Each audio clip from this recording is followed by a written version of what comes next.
Hello, and welcome to another episode of The Music Prophet. So today, I think music lovers are going to find this conversation interesting. We have a classical guitarist in the studio named Jason Daoust, and there's a lot of knowledge, there's a lot around classical music, composers, but there's also just years of experience that it's great to have these conversations, and it's really a lot of fun. So I think this one for me is going to be really interesting, but at the same time, if you love music and just hearing about it and how it's made, and you're going to enjoy this one. And if not, well, you're going to learn something new. So, welcome, Jason. Hey, thanks for having me. So tell us about yourself and a little bit about just you play about the classical guitar and like what you do with it, and just about the classical music and what got you into it. Okay, so I start off. Well, I guess do you want to hear like how I got into the guitar?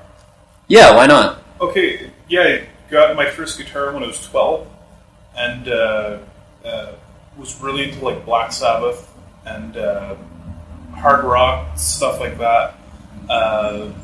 Really got into Ozzy Osbourne, found out his guitarist had been studying some classical music, so incorporated a little bit of learning classical pieces. Spanish Romance is a very, very popular piece. Played a couple things, and then played death metal, played in death metal bands here in Sudbury. Had tons of fun with that, and then eventually, when it was time to go to school, transitioned into the classical guitar program at Cambrian College. Did 3 years there, and then went to University of Ottawa, studied classical music, classical guitar there again. It was an awesome competitive program, some really amazing players, and it was just being in this environment where everyone's working so hard and you have amazing talent and you're around everyone all the time. When you go out, you're all together. Like every week, our entire guitar program would go out. We always had this one bar, and we were all teachers and performers. So we would exchange ideas. People had they're specialized in this teaching method, and they would share their information, different tricks. As performers, we shared all sorts of different tips because we all did it, and it was just this amazing environment. We were always around each other, and we all supported each other as real family. And there I really got into not just classical music, but the modern side of classical music. As I was playing music written in the 20th century and 21st century, I was really got into like music written between 1940 and 1970. There's this really cool, weird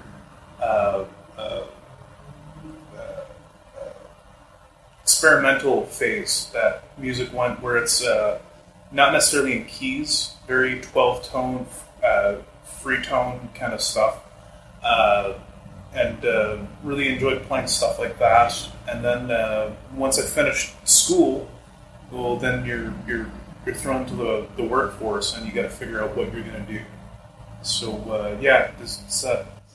Yeah, because I feel like too, with the focus of the 40s to 70s, from what I can recall, that's when the whole new music and the transition for jazz as well went to jazz became experimental in that time period as well, right? Yeah, well, everything. If you look at thing like Forbidden Planet, the soundtrack for that, if I remember correctly, it's like just a recording unit, and they just crank the gain so that it feedbacks, and then there's things that you can do to modify the pitch. So that's straight like modern, crazy, wacky compositions. Mm-hmm. So and it became stereotypical sci-fi music, you know. Schoenberg, big one, Stravinsky. and that's what I like about Brouwer. Brouwer is very loves Stravinsky elements, very like nice, aggressive music, but then very lyrical and very sensitive at other times. So I really love that. Classical music is great. It's so beautiful and so neat. Even like Baroque stuff, looking at Bach and stuff like that. But the music that sang to me was the modern stuff, the weird, ununderstood music. I love that, and I love bringing music like that to an audience and having that experience. So what is it then about the modern classical era that just draws you to it? That's a really great question. I remember in history learning about how our nervous systems like interact with this music. I forget the study, but there's a study that if I remember it correctly, our nervous system resonates with certain intervals and stuff like that. And certain sounds, right? Yeah. And there's sounds that are across from classical music to blues and everything. So the music from the classical period worked for the people of that era. And the music that's written today is written for the people of our era. So people change, and what resonates with us today isn't what resonated in the past, and vice versa. So that's why I like modern music, because I think there's a stronger connection. At this point, the life of classical pieces from the classical era,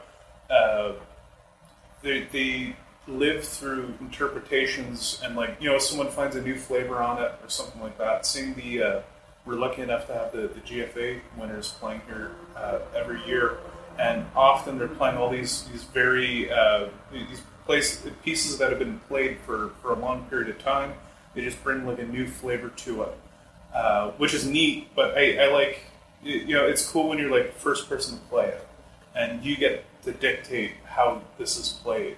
Stuff like that. It's kind of neat to have that instead of like, oh, you know, I wish you would have played it this version, this interpretation. I wish you would have accented this chord this way. It's kind of cool when people have no idea, and you almost get this weird like singer-songwriter feel to it, because people have no idea what you're playing, and they're, rather than like, is he going to get this part? They don't even know what's coming up. It's a completely different experience. Can you take us through that process of it? Because with classical music, and I get that, I've noticed this often, that we interpret classical music as Bach and Mozart, and that's your stereotypical sound. Mm-hmm. But in reality, there's so many subgenres, so many ways to approach it. Well, classical music is only a very small period, right? It's like 1750 till around 1800. And Bach is not classical music; he's Baroque, and his sons were involved with the transitions, this Stile Galant, and I forget the other transition period. And then, like, Mozart was seen as being a romantic composer, but even though he's like the stereotype of classical music, at the time he was seen as being a romantic and not a classical composer. Right, so classical is a time period, but everyone attributes it to a whole genre. Yeah, Beethoven is so not classical music. It's romantic music. And the philosophies change. Like Beethoven, it was all about the composer. You're talking about, and then after you like Chopin and Schumann and Schubert and these other performers. So yeah, a lot of different philosophies and stuff like that. So there's, as a classical musician, if you say classical music, I know what you're talking about. But for us, there's all sorts of different periods within that. Then there's all sorts of subgenres within those periods and stuff like that. Does that quite answer it? Yeah, because it's something that, I mean, even for myself, through doing the podcast, but also for the last few years, and when you really jump into music, it is really interesting how, from a general listening standpoint, as a listener, you just hear someone's a classical guitarist or a classical composer, and you just assume it's going to have an orchestra, it's going to have some strings that just sound really sharp and precise, and maybe it will have a few very melodic guitar strums, and you're like, sweet, that's classical guitar. Where, like, actually what people stereotype a classical guitar as is Spanish music. It's not even classical music. You know, if I were to start playing Spanish music, you'd say, okay, that's a classical guitar. But, it's funny. We have all these different things that we do. Mm-hmm. So when it comes to playing a piece, and when it comes to choosing a piece for a show, is that the same? Do you think of, like, what are you thinking about when you decide what to play at a concert? Okay, that's a really interesting question, because there's many different kinds of performances that I do as a guitarist. So maybe I'll go through the different gigs that I do. Let's do it. Yeah, so there's like back in May I played for the Keys to the Library series, which I now am running, and we had a concert yesterday. Right, the Keys to the Library series that happens on the Saturdays. It's restarted, right? Yes, we got a full season. We're gonna have a concert every month, and it's a fundraiser so that we can get it's Keys to the Library, because we're raising money for a piano. So we had that, and we had some guitar there. But back in May, I played there, and I was like thinking, okay, it's more of a classical concert. So I played. I took some of my favorite pieces from when I was studying, put them together, and I had about a month to put the concert together. And then, I was able to use more, a little artsier stuff. There's a piece that I really love by Leo Brouwer called the Canticum, which it's a two-movement work written in 1968, and it's atonal. There's no real sense of key in it. Yeah, it's not harmony. Yeah. Well, not traditional harmony. It's like cluster chords. It's a bunch of random notes stacked one on top of the other.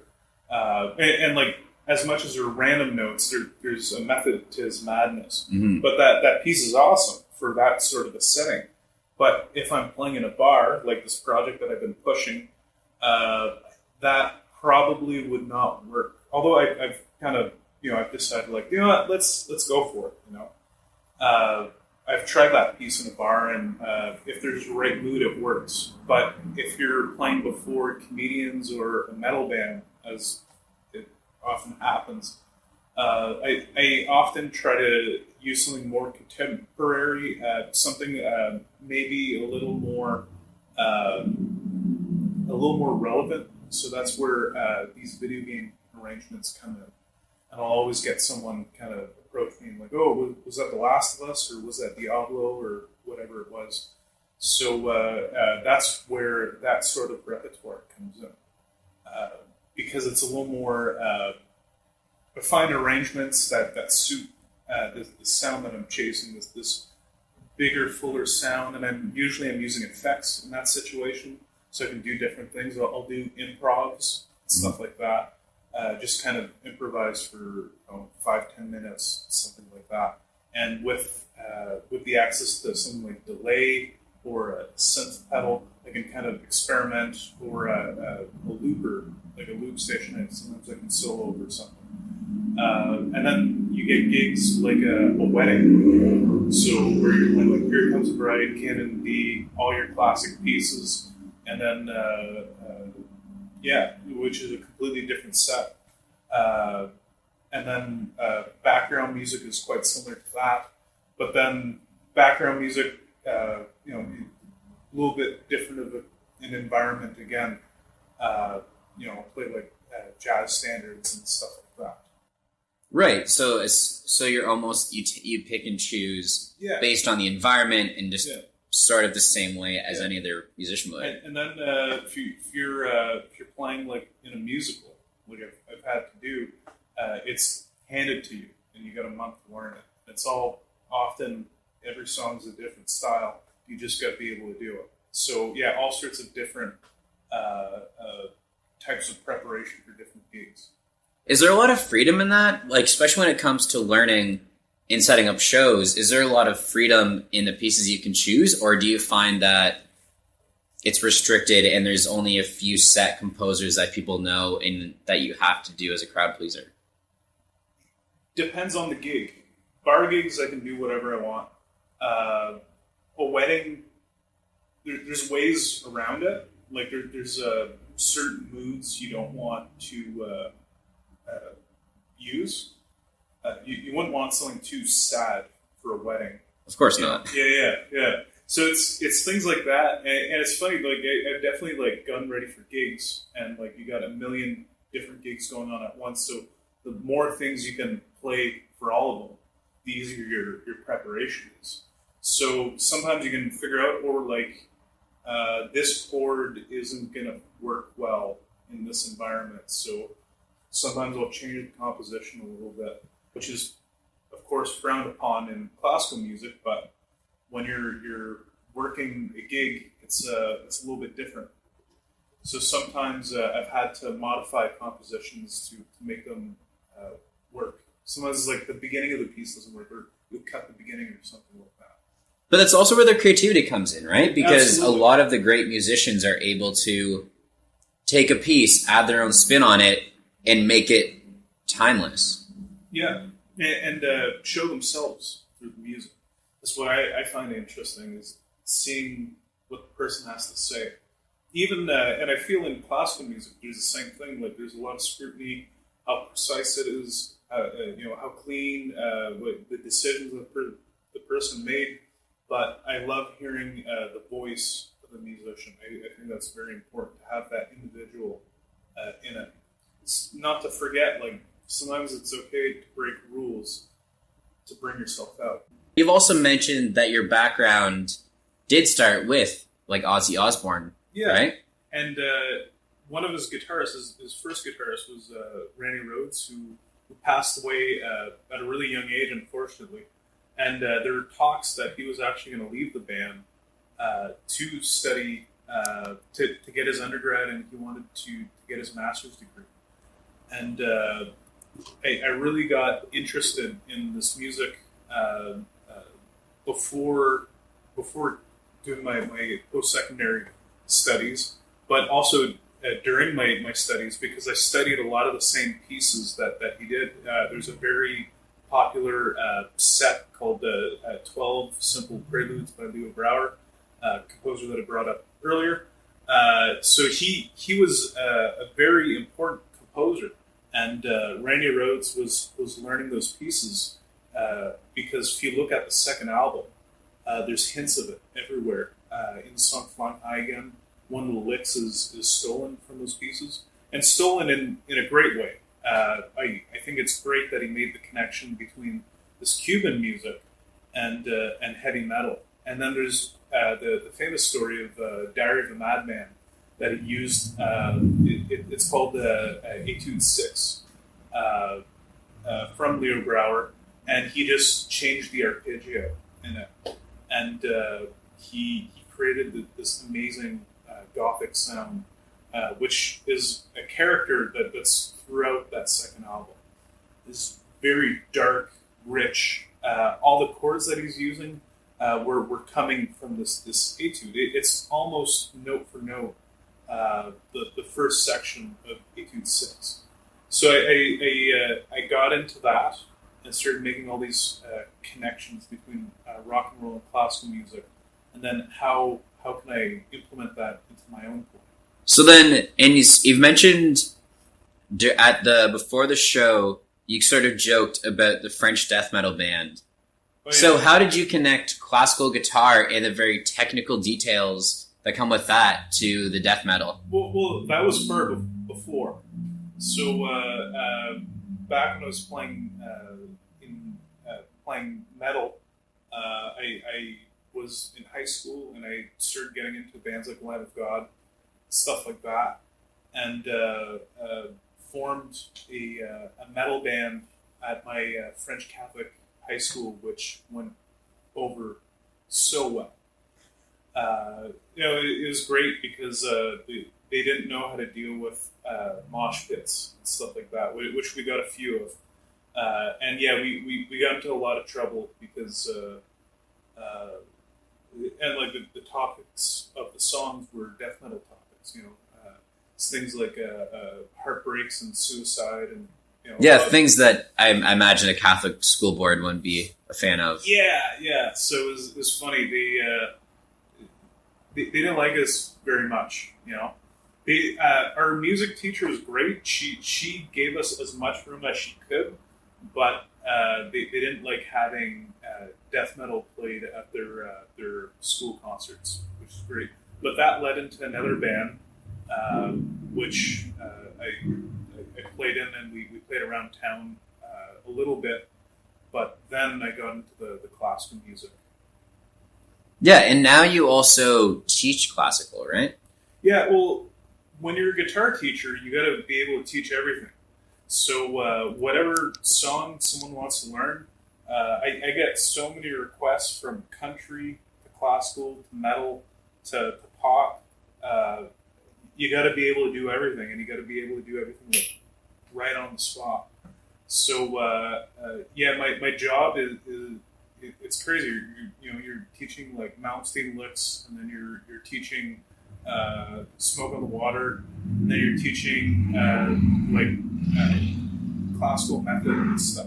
So yeah, I got quite a few students that study classical guitar and that compete as well. So it's funny going from being a performer and also being a teacher and coaching through performances and stuff like that. Can you actually, I think that's a really interesting thing for anyone listening, but also for other people who are teachers and performers.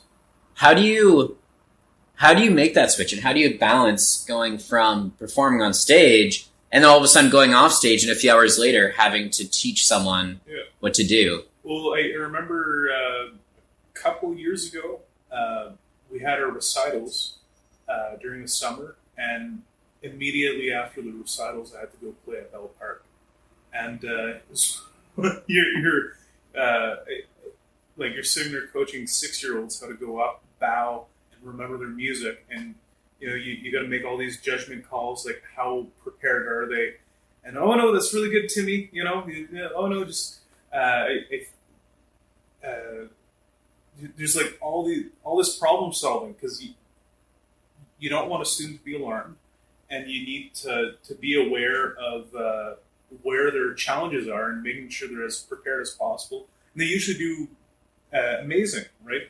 But there's a lot of like what can go wrong. You got to figure out, and then you got to like turn that off almost, right? Yeah. Take a dress shirt off, like chuck that away, throw on some ripped up band T-shirt, throw on the jeans and ripped up jeans. Then you got to go out, and when you're performing as in a rock band, like I was playing in at the time, you gotta have this different attitude, and you're having a beer before going on, which it's like split personality, and when you're a performer, you need to have a certain amount of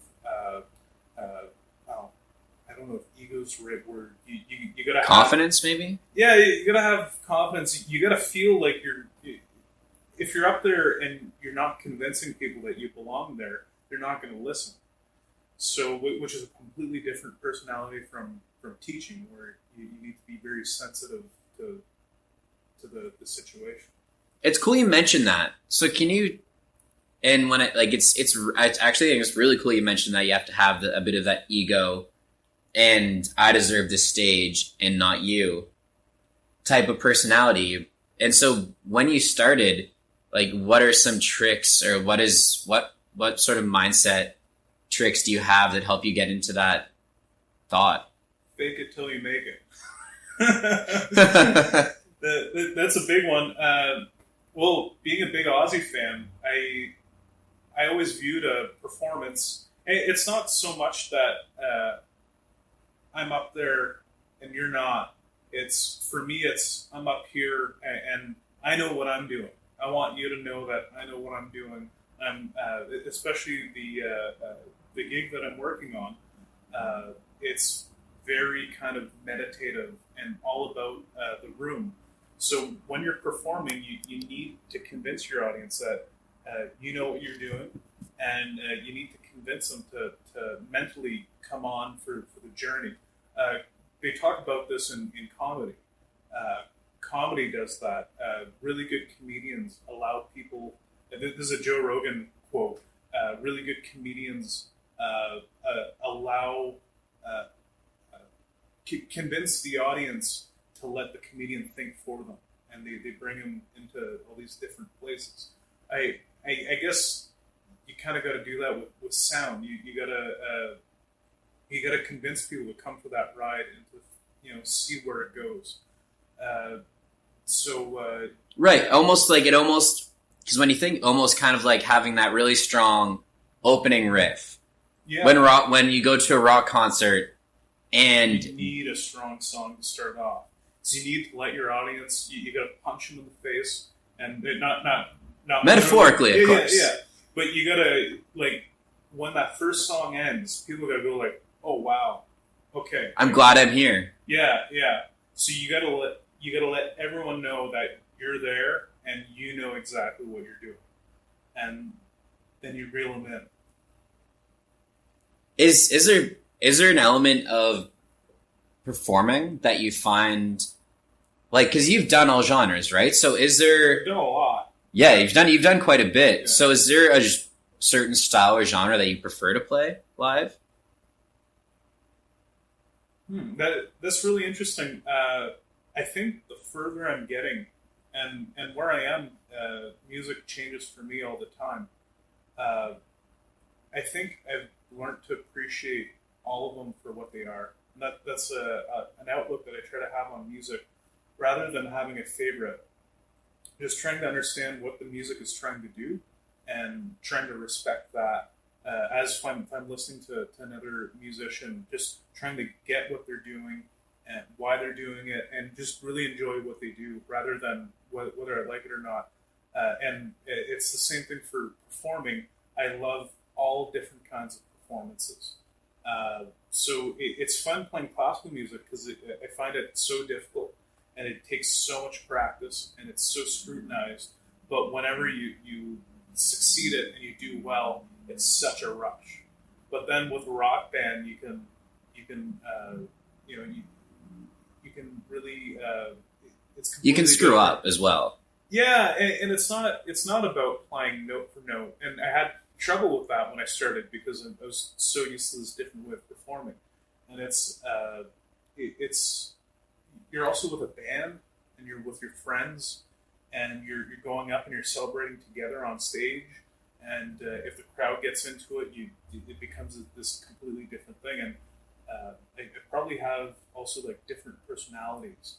And then sometimes a new personality comes out. I remember for a while, I started jumping out into the crowd, really getting aggressive with the audience and stuff like that. That's a lot of fun.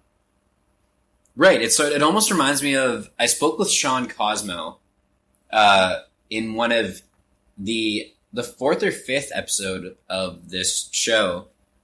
And we spoke about that, and that's what he said the same, that when he goes on stage, he wants to become that, the gay rock star that he's always been inspired by. He does a great job with it. Right? And I mean, Sean Cosmo kills it on stage, and he's one of the few people that will just, the minute he walks on stage, you know that you have to watch him, you have to watch his show. So it's really interesting, that connection between the way that he saw him, but then and it's the same thing that for you, it brings out that almost alter ego. Yeah, absolutely. In real life, I'm generally very quiet, and then as a performer, you try to be loud. And Sean Cosmo's I'm thinking Tropic Thunder. There, he's not done until he's done the DVD commentary. He isn't a great character at all. Yeah, I've seen him play, and he is committed. Yeah, it's incredible, and especially when at River and Sky, the 2019 River and Sky, he played with 30 Princes, and it was just, it's incredible. Yeah. It was one of those performances that he matched the headliner. Nice. they're a timeless band that have years of experience. And Sean Cosmo's band went on before, and you're like, man, this is at the exact same level of enthusiasm and commitment. Yeah. He's a really great performer. I'm curious to hear who some of your local influences and inspirations are for music, considering that your range. It's really interesting.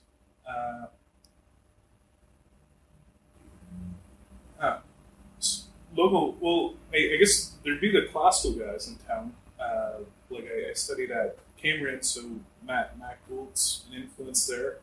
And then like my I guess that'd be out of town.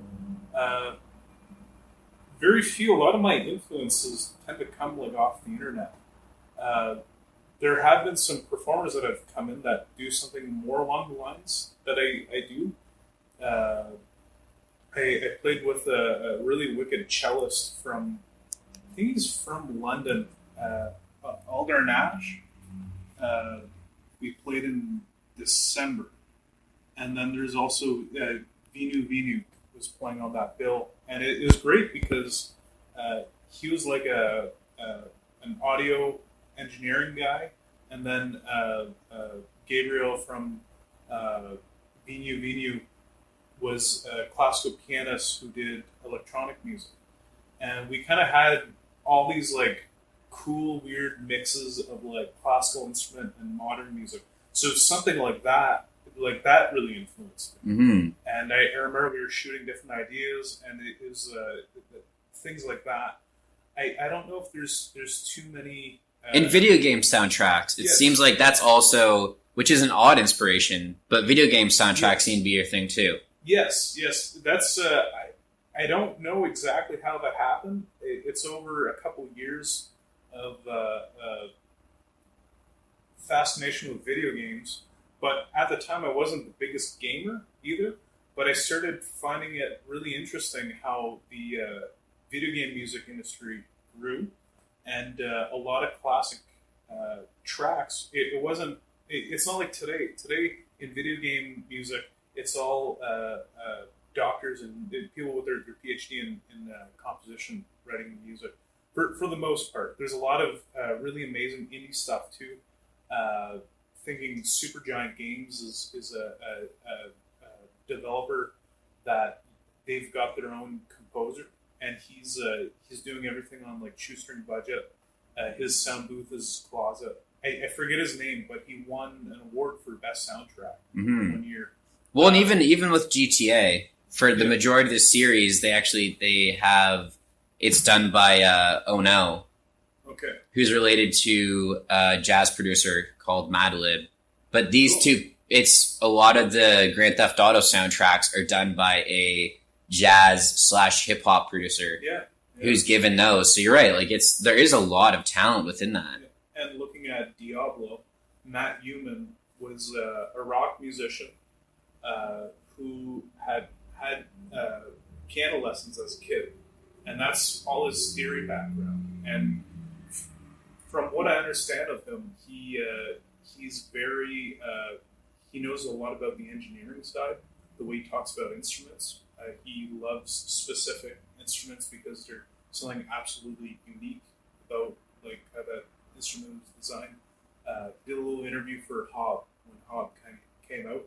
Talks about like what I forget what kind of guitar he was using, but he's really interesting because if you look at Diablo, he layers classical guitar, 12-string guitar, acoustic, mandolin, I think electric in there, as well as the flute, and using his engineering skills creates this amazing Gothic sound.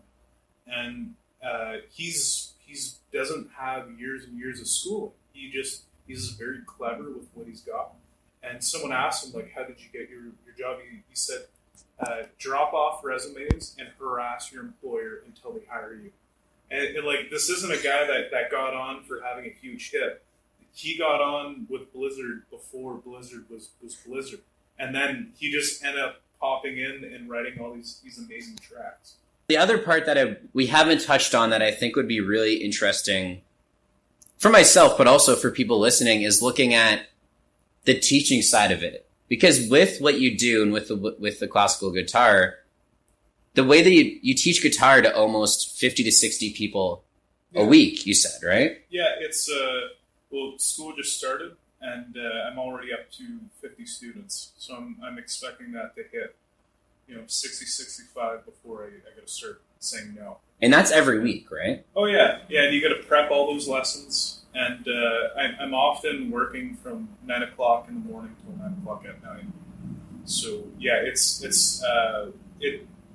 I didn't realize it when I got into it. It's hard work, and it takes a lot of energy because you're often you're performing in the lesson because you need to keep people's focus, and you often need to be gauging how much energy they've put out, and you need to ease off the student because a student can't work for 30 minutes straight. I can't work for 30 minutes straight.